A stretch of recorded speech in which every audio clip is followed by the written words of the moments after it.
What if I told you that trying to be perfectly regulated and optimized all of the time is actually de optimizing your nervous system and your health? That the angry entrepreneur that feels everything fully might actually be healthier than the one who's trying to stay calm all of the time. Hey there, beautiful human. I'm Dan Kalapsky, and I've been working with entrepreneurs and founders and leaders for over 8 years, helping them understand their nervous system and their minds and how these two interact so that they can show up more effectively in their businesses, but more importantly, beyond their businesses, in their personal lives as well. And look, I've seen this pattern over and over again in successful people, leaders, entrepreneurs, thinking they need to be Zen masters 24/7 as soon as they've taken on this inner work and started engaging in this inner work. But in this video, I'm going to walk you through what full spectrum regulation actually means. What is regulation? And what is dysregulation? And it's not what you think. By the end of the video, you'll understand why your nervous system needs to feel the full range of emotions. This is liberating. And you'll have a practical framework to work with your stress cycles instead of against them. I'm also going to show you how to free yourself immediately, create spaciousness when you get stuck in any part of that stress cycle. Right. So let's start with what regulation actually is, because most humans, let alone entrepreneurs, leaders, let alone people that are working in the nervous system space, haven't got the most accurate idea as to what regulation actually is. When I say regulation, I'm not talking about being some peaceful Buddha sitting on a mountaintop somewhere and constantly in this absolutely centered space. On an absolute level, that is already always true about you. However, on a relative human plane, there are perturbations that go either side of this centered point. And so what we're wanting to do is, rather than close down our capacity to feel, we want to expand our capacity to feel everything. Oh, that emotion shouldn't be there. Or I shouldn't be feeling that. Or why am I feeling that? Or that doesn't feel so great, so therefore I shouldn't be feeling it. Actually, what if you've got all of the emotions we deem as good? We love them. We love when we're experiencing them. And then you've got all of the emotions which might not feel so great, which might feel uncomfortable. Can you imagine what life would be like if all of a sudden you became comfortable with the emotions that feel uncomfortable? Can you imagine the liberation and freedom that would start to become available if you genuinely were able to ground yourself in a place where you were not disassociated, but were able to be present to the uncomfortable emotions and those incredibly beautiful emotions? And all emotions are beautiful. Let's remember that as well. Being present to those emotions. Why is that even important? If you develop the capacity to be present to those emotions, you are developing a capacity to process that emotion as it arises, to allow it to move through you. Let's remember that emotion is energy in motion. It's an energy moving through your body. It's an electrical current moving through your body, and a whole bunch of communication systems within this system that is simply making its way through. If we can start to allow that flow, that river to run through our soma, our body, it will be processed. Remembering that everything for a human being that comes to us is to run through us. We are not designed to hoard, to hold on to anything. Let's use, for example, food. Imagine all of a sudden you can't go to the bathroom to do the number 2 for the next month, but you do continue to take on things. You do continue to ingest the food. What's going to happen? A constipation. How's that going to feel? Like you're about to explode. Now, imagine knowledge as the same thing.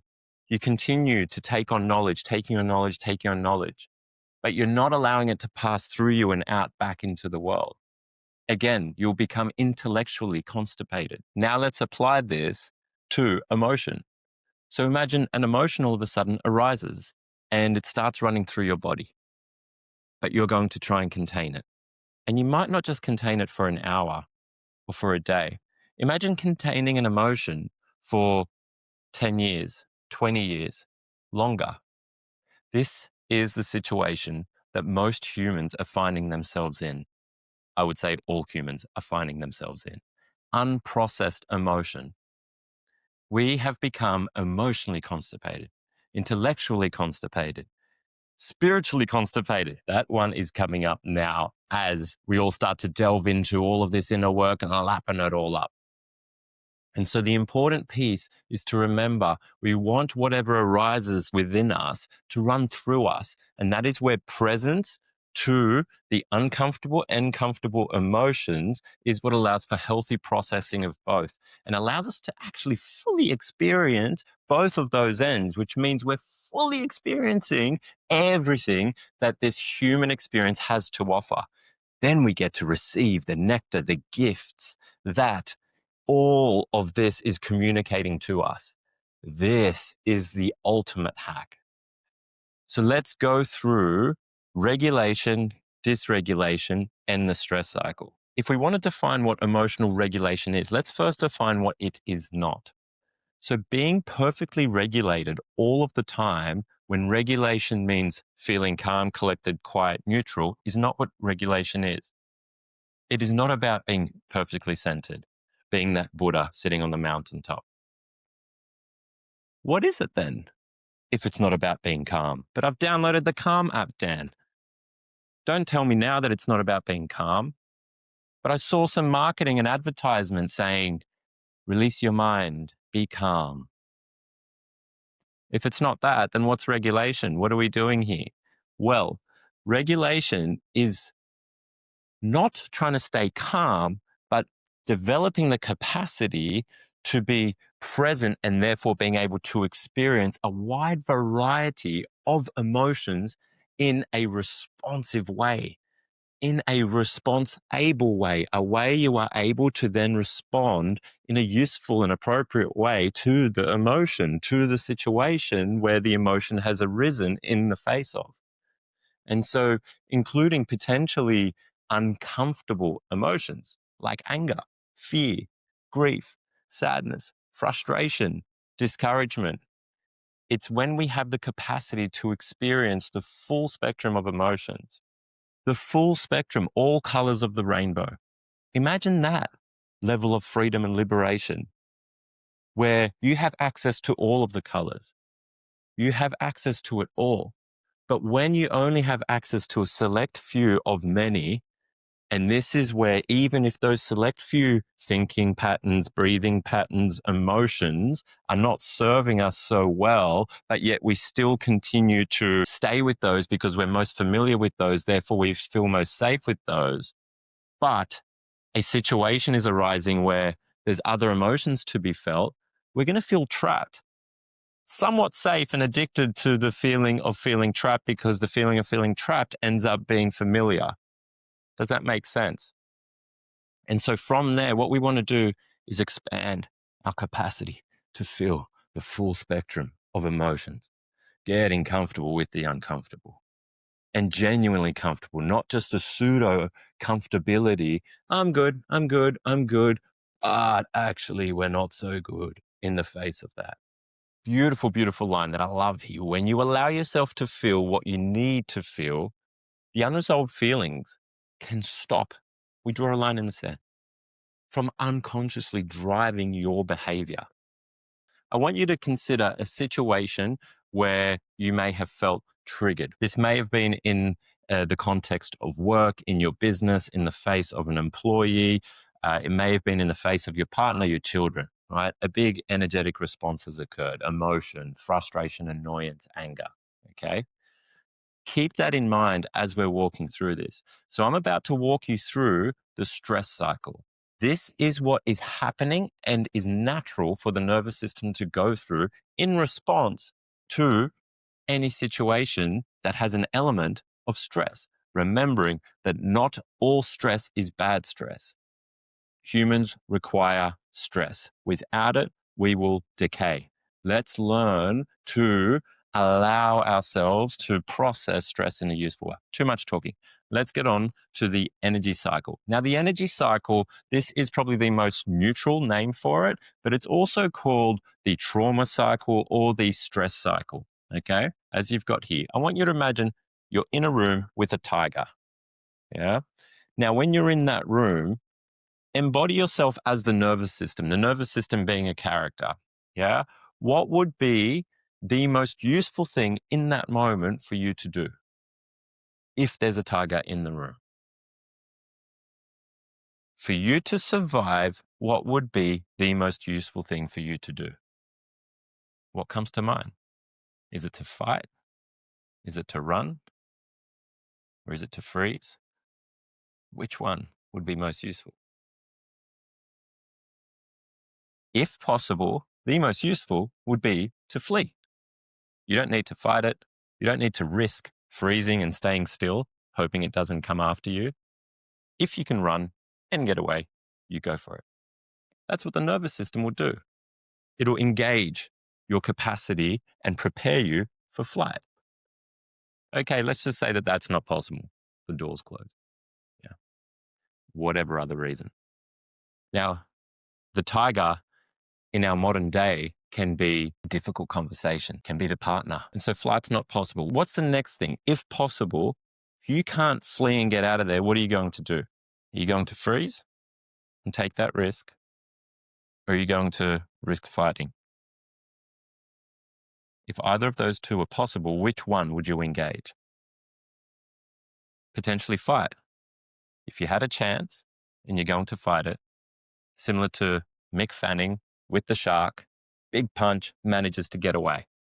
He knew he couldn't get away prior to that because he was so close to the shark. And so he punches it. That was his next best bet. Goes for it. But if that wasn't possible, what do they say with sharks or a tiger?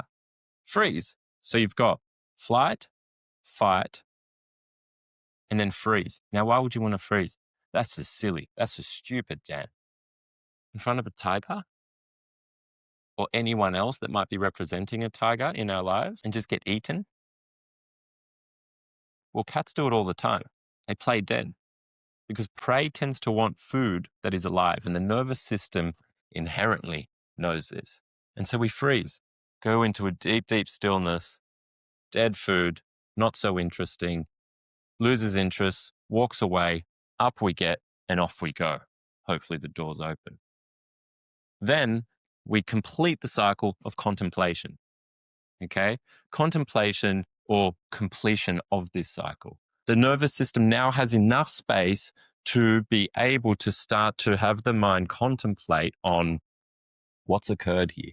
Yeah, the nervous system completes, and for a human, the conscious mind is contemplating, oof, what's this happened? And allowing the integration of this incident, this scenario that has just taken place. Okay, if we keep it really simple and you've got activation and then you've got relaxation, which of these two belongs on which side of this cycle? You've got flight, fight. What would you need the nervous system to do? To activate, or would you need it to relax in this moment? There's always a level of relaxation. That's the caveat. Okay. But what would you need to do? Activate or relax? Keeping it really binary. Activate. Sympathetic nervous system goes into overdrive so that we can flee, so that we can fight. Then, as we're coming around, really important that we allow the nervous system to come into a parasympathetic state, into rest and relaxation, so that we can complete the cycle. So as I mentioned in the window of tolerance video, if you haven't watched that, go watch that.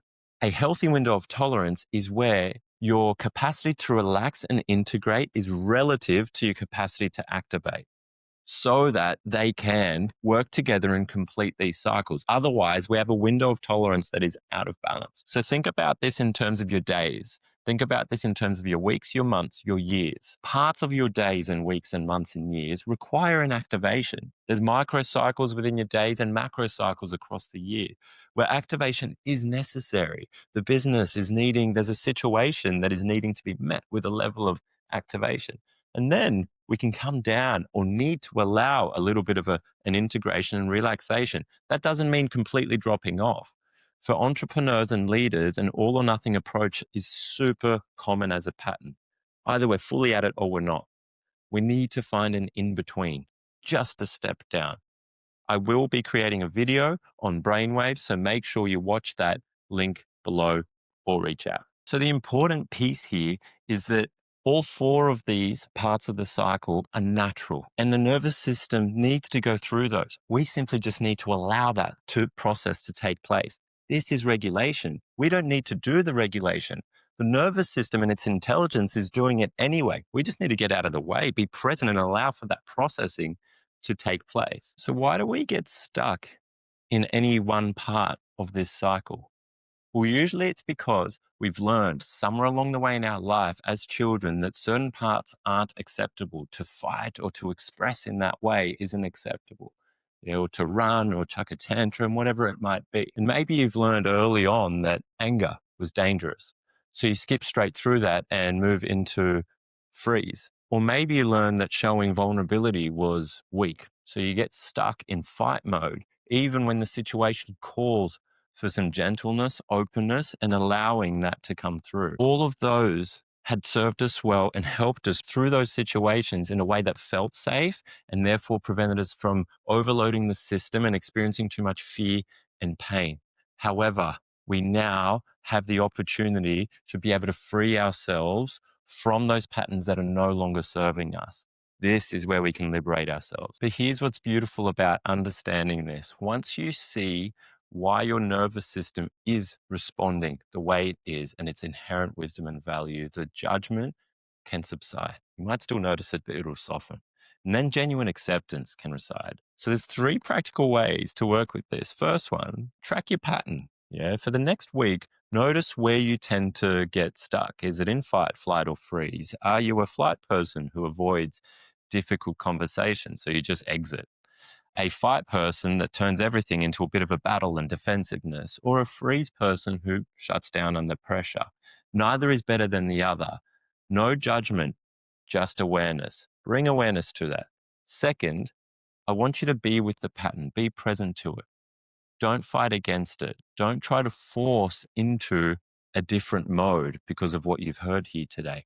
Allow that as best as you can to be felt, the fight or the flight or the freeze. All of this can take place prior to an external behavioral reaction happening. Take 3 deeper breaths, not to move away from this feeling, but to allow yourself to be with it. And what this allows for is an honoring of what's arising, allowing it to be seen and heard potentially for the first time, and therefore allowing for the healthy processing of that.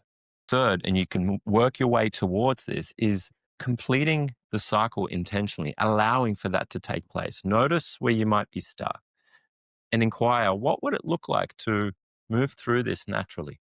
Sometimes that means having the difficult conversation and leaning in when you're feeling a little stuck or frozen. If you've been avoiding, sometimes it means letting yourself feel the anger and actually not needing to let that come out in the way that you would normally let it come out that might not be so useful, but potentially expressing, hey, listen, anything I'm going to say right now is not going to be the most useful thing. I'm just going to take a moment for myself to be able to be with what's arising for me, and make sure you give yourself that space.